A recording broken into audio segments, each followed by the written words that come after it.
My name is Ethna Brannigan and I'm vaccine injured from AstraZeneca in May of 2021. I was fit and well beforehand. I was 61. I was training for my first marathon. I was running 5Ks, just short marathons. I was in very good health. I think that's probably why I'm still alive. Since then I've become very unwell. I've been diagnosed with refractory new daily persistent headache, so I'm in pain all the time. I've been told there's no cure for me. It is related to vaccine. I've seen 2 neurologists and their teams, and they've seen it with a lot of other people, the same reaction. I've had episodes of loss of vision, loss of speech. Hi everyone, this is my mother Tony. I tried to warn her for about a year beforehand that the vaccines were coming out and they were dangerous, and she just wouldn't listen. Her partner he'd long-term illness and she was trying to protect him. So she sneaked off in a taxi on her own anyway and she got the jab, and 3 weeks later she had a brain bleed. So my ex-husband also dropped dead on holiday in October 2 years ago, and he was perfectly healthy but he was jabbed obviously. I've had 3 heart attacks since 2020. 2020, 23 and only 3 months ago. And I was diagnosed with myocarditis, which is caused by the vaccine. The hospital have given me an official diagnosis of that. I also have other nerve and muscle problems that doctors are putting down to the COVID vaccine. And literally about 6 months after getting my first vaccine, I got my first heart attack. And then last October I was in for 6 weeks, and 3 months ago I was in for another couple of weeks. And what we need to do is to get everyone in the country that's suffering like me to speak up, and to come together and just sue the hell out of a lot of them. My name's John Brendan Mullen. I'm over from Alkmaar in Holland. I had a mass last Friday, the 8th of December, from my brother Enda, who passed away a year ago, 3 days after he had his 3rd or 4th booster. My brother Enda had 3 major medical operations in the previous 24 months, for which he had been induced under full anaesthetic. There is absolutely no anaesthetist in the world would have let my brother be operated on for 7 and 8 hours at a time under general anaesthetic if he thought my brother had a ticky heart, a dodgy heart. We got an autopsy report saying my brother died of a massive heart attack 3 days after his booster. Sorry, I can't believe it. And good luck to you all. I had a stroke. I was sitting in my sitting room. Yeah. I said I'd been talking to my son who was in England at the time. Yeah. And I made myself a sandwich, brought it into the sitting room, went to get the sandwich, and 3 or 4 times something was pulling me back. And when I went the last time to get it, I landed on the floor. Wow. Don't remember. And what do you put all this down to? I put it down to vaccine. I told the doctors in the hospital. Yeah. I said, every doctor came near me in the hospital, I told them. I said, I was grand up to the time I got that vaccine. And he said, is that right? I said, yes, that's right. Yeah. Just for the people at home, Darren, what vaccine did you take and when did you take it? The Pfizer vaccine. I took 2 in 2021. And when did you start having problems, Darren? At what point? In between them both, my left leg swelled up, and then I just literally within weeks crippled up. Yeah. And I ended up in Lady Lords, and that's when I started on steroids. To give me 30 milligrams of steroids, and I've been on them since. Yeah. Anamorphine patch and other medication. That some days I can't even get out of bed. I can't even open the air. Yeah. Yeah. Today is actually a good day. It's just frustrating. Otherwise it would be. Yeah. Yeah. Darren, have you considered going a legal route? Have you ever challenged that, or is there any avenues open to you at all? No. No. I've tried twice. One solicitor just blew us out, literally. And the second one, I was in contact with him and he just don't want to touch it. Hi, my name is Sarah Riley. I was vaccinated in April and May of 2021. By the end of June, my life changed dramatically. And it was all down my mobility. I just couldn't walk anymore. I slowly started to lose my balance. Just my core, everything about my stance just went. I'm now on a rollator. Even at that, I struggle to walk around. Yeah, life is tough since this vaccination. Injured. How are you? Yes, yeah. What do you want I to say took something 2 about that? Pfizer vaccines. So you took 2 Pfizer vaccines, yeah? I did, yes, in March 2020. And I had a very bad reaction after the second one. I had a mild form of heart failure. And then it started like my hands went blue and the oxygen wasn't going to the heart, you know. So like I had a bad time after taking it, you know. So It's horrible to hear, and to me it's disgusting that the government was able to do this and hurt a lot of people, and by lying to people, and it just saddens me to the core. yeah. I'm very proud that you're coming out here to Yes. help us spread the message, spread the words. It's very important in my I have opinion. actually reported my injury to the guards, Yeah? and they refused to accept it. Really? Yes. Also, the reason I took the vaccine was because I was coerced by the Coerced, yeah. government. Yeah. I was at home. My husband passed away the day before the lockdown due to cancer, Sorry to hear that. and I was in the house for a year on my own. I have a daughter living around the corner, and I was actually afraid. I have 2 grandchildren. I was afraid to come in contact with my grandchildren. Like, they had me literally petrified. Jesus Christ. So that's why I took it, No. you know. That- I've been talking to people that took the vaccine, and a lot of them are suffering side effects from the vaccine, and they're telling me that these are people that got 3 and 4, and they're telling me now that they believe it's the vaccine that is Yeah. actually causing the problems. That's what's happening now, because I find with a lot of people, including my own mother, she took 3, and I have a brother that took 4, and you know, they're actually saying now that they believe, like, Yeah. they're suffering a lot of side effects after the vaccine, you know, and they're saying that they believe it's the vaccine, you know. Hello, this is for Ava. I'm Ava's granddad. I'd just like the people to know that Ava did what she was asked to do by our state, and that was get the vaccine, protect her granddad and her nana. Ava did that. And in September 1922 we buried her. A tumour removed from her ovary that weighed 2.2 kilos. That's a massive tumour in a young girl her age.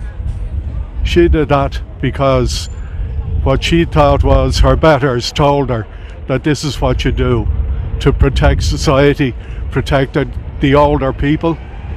We waved out the window to Ava when we were in our little bubble, in our little cocoon.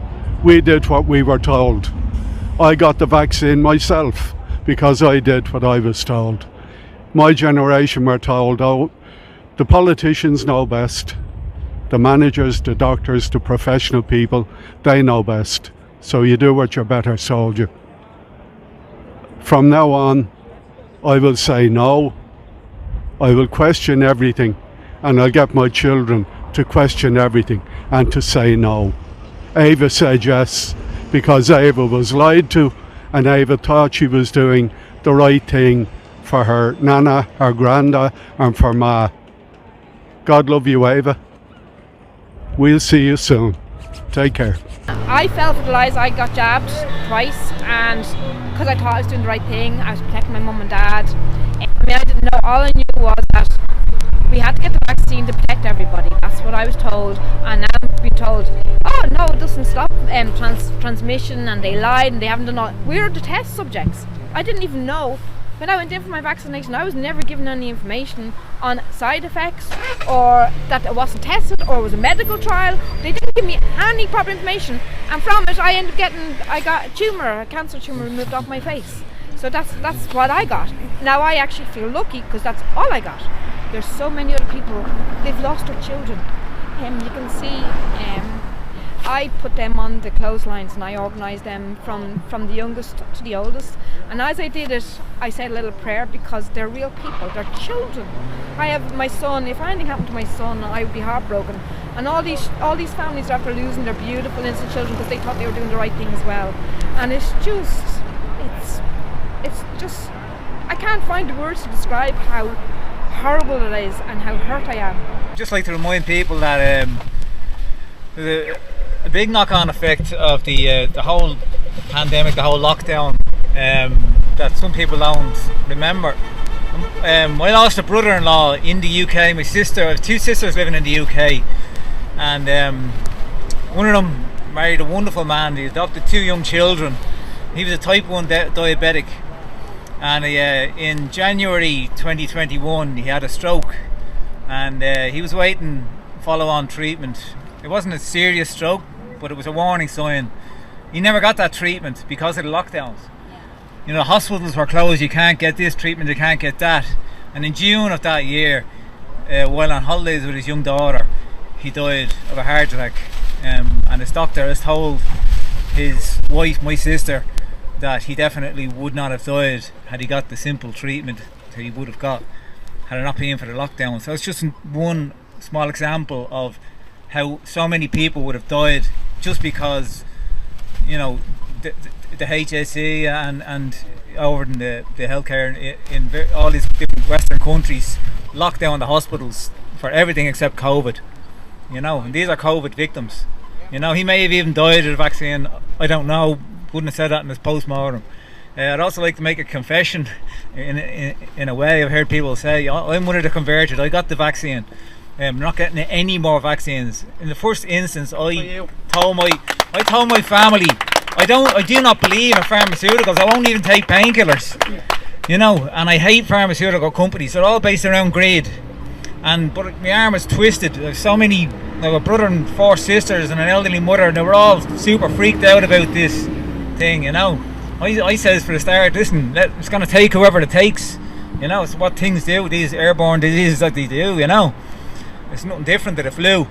But I went and took it, and I had that argument with my eldest sister. I got a science degree back during the recession, so I've always bought into science. So I followed the science, I followed the narrative here, and then I started to wake up, you know. And I, like, after taking the vaccine, like, I had this argument with one of my sister about the blood clots. I looked at the data, and it didn't make any sense to me how me getting something that could endanger me, getting a blood clot to the brain and kill me, how was that going to save people in a nursing home that I didn't have any contact with, who are probably going to die of the flu anyway if they got it, because they're simply as old and vulnerable as they are. It just didn't make any sense. So I started to wake up, and now I found myself joining these protests more and more, because now I question everything. I'm still believing in science, but I don't believe, you know, in what I hear in mainstream media anymore. You know, and I go straight to the source, and I find out if that's where it's coming from, then I have to question it. If it comes from RTA, I have to question it, or any mainstream media. Just want to say, as you can see, this here is Lorna Noonan. This is my sister, yeah? And she got a vaccine, okay? But she got the vaccine because she was told that she's actually helping her children, protecting her children. That's what she was told, that she'd do anything for them kids, anything. 45 years of age she was. Yeah? 7 children now without a mother. Without a mother. See this? This is before the vaccine. Look how beautiful my sister was, yeah? Beautiful. Now look at this. This is what happened there. After 10 months, she was complaining for 10 minutes after the vaccine. Saying pains in my arms, pains in my neck, pains in my head. They put down on her search, she's a hypochondriac, that it was all imagination. And then she ended up on the 4th of January taking a stroke and going into a coma. She was there for 3 weeks in that coma. I went in to see her in the hospital.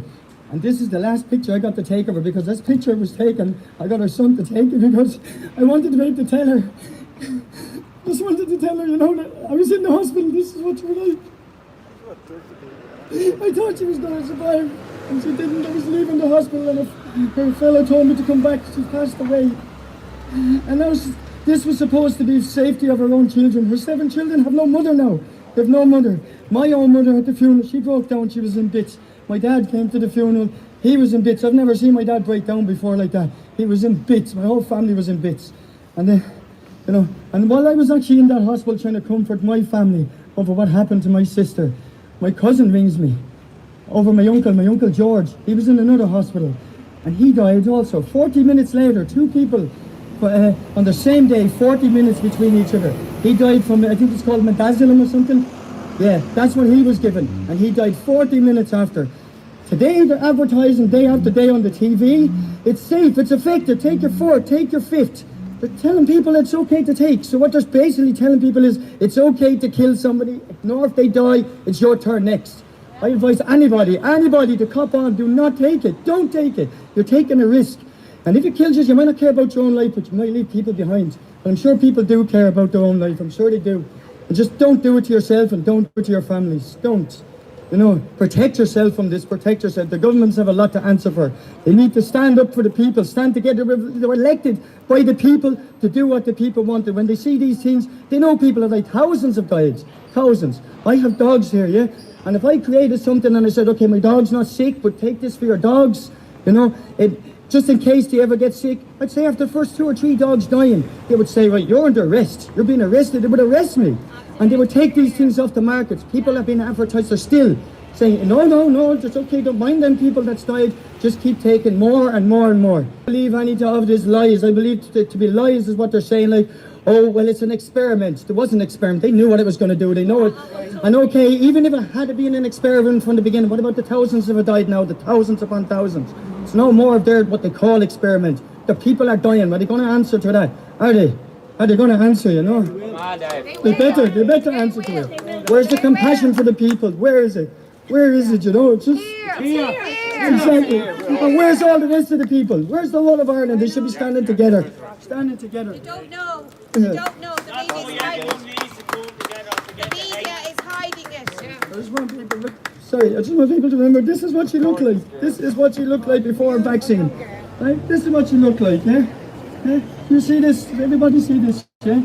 And this is what a vaccine does to people. This is what it does. They're not safe. They're not safe. They're dangerous. They're killers. People have done this. They've murdered her. That's what they've done. They've murdered her. Yes. Sorry this happened to you. Yes.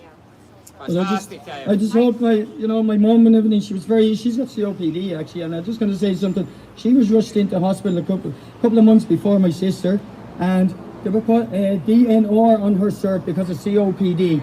It's a lung problem. Do not resuscitate. She's at home now. She lived. She survived. They weren't going to resuscitate her though. If she ended up coughing again or needing a mask for oxygen, they weren't going to resuscitate her. Just kill her. Kill her. That she was worthless to people. And after seeing this, that's my sister and my uncle, but that's also her brother and her daughter that have died on the same day, 40 minutes between each other, 40 minutes. And these governments, they just laugh it off. There's a woman went past here and she just, yeah, whatever, she said, something like that. So I showed her, I had to show her the bitch and she laughed me off. Because they don't believe it, they don't see, this is not fake. This is not fake, this is real, this is my sister, yeah?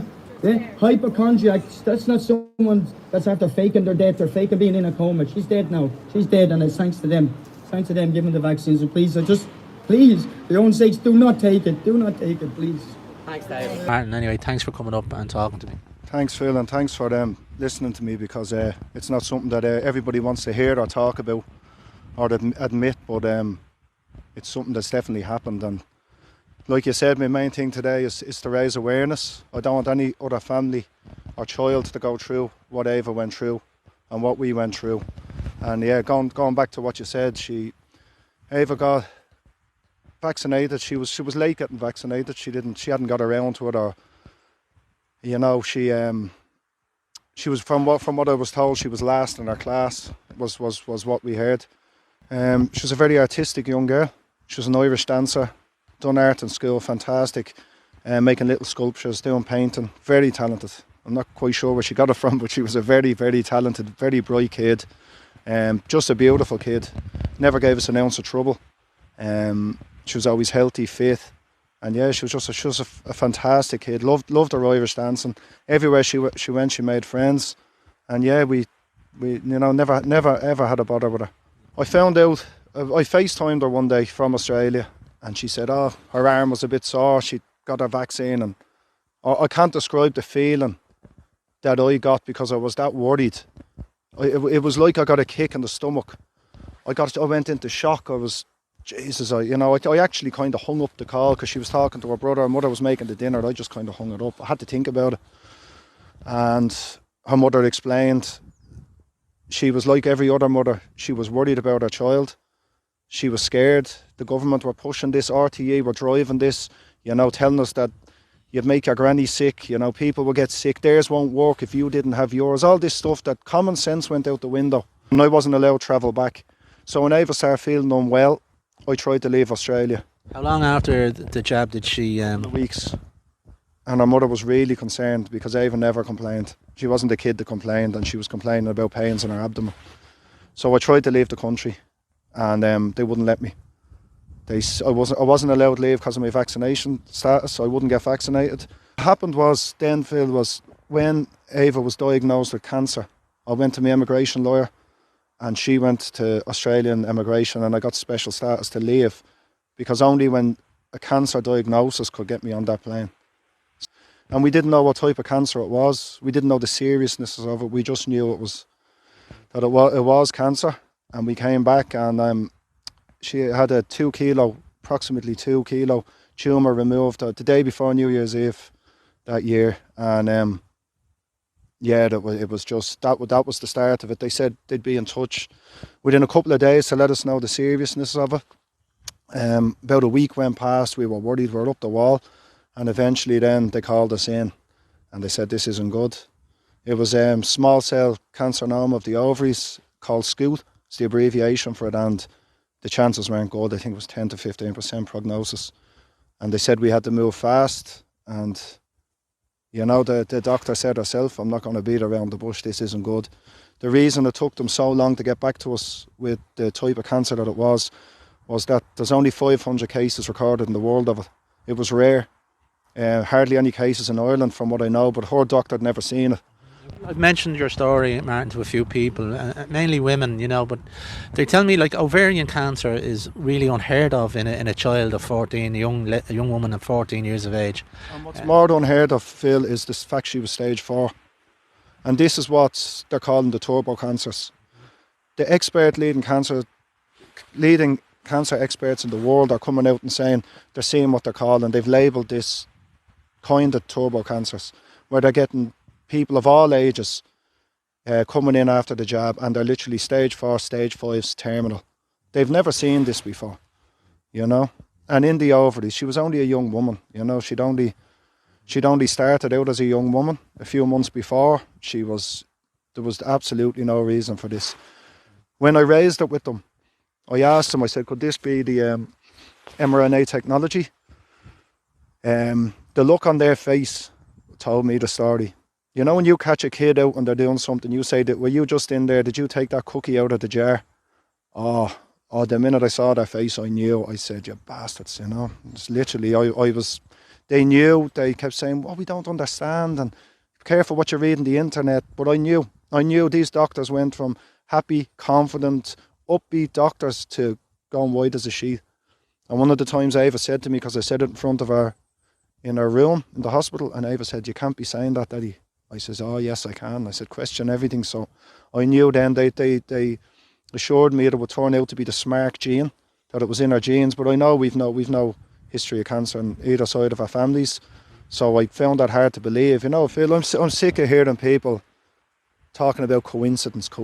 People dropping dead, heart attacks, strokes. It's never going to be okay. It'll never feel right.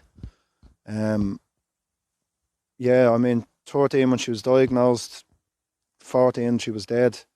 We're not meant to bury our young like this. We're not programmed to do it.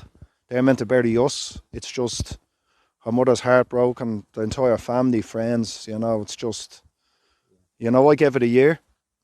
That's what I done out of respect for her mother, for everyone. Just a chance to grieve. But I told her, she died in her bed with myself and her mother beside her, and I promised her I said, oh, we'll get to the bottom of this. This can't be for nothing. And like I said, I want accountability. Aaron, have you any advice for anyone out there who's been vaccine injured and they're a little bit nervous about speaking up? Yeah, come forward. We need to get the government to recognise that people are vaccine injured and need help.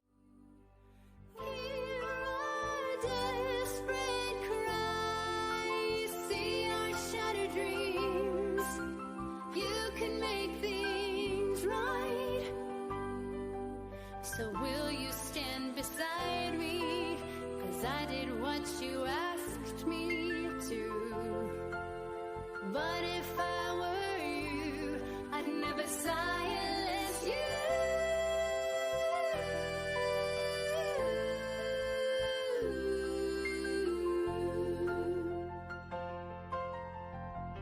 So don't silence my truth.